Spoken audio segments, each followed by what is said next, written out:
how to turn off or remove the accessibility button in the navigation bar on the Samsung Galaxy S24 series.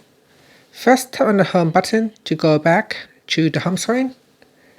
And on the home screen, swipe down at the top, then tap on the settings icon.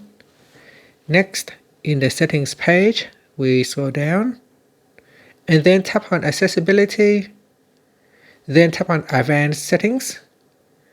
Next, tap on accessibility button, and in here you want to tap on set actions, and you want to remove all the selections. So here I've got color filter selected, so remove any selections in the items in here. Once all the items has been removed or unchecked, the accessibility button will automatically be removed. If you add an item back on, then the accessibility button will reappear in your navigation bar. And that's it. Thank you for watching this video. Please like and subscribe to my channel for more videos.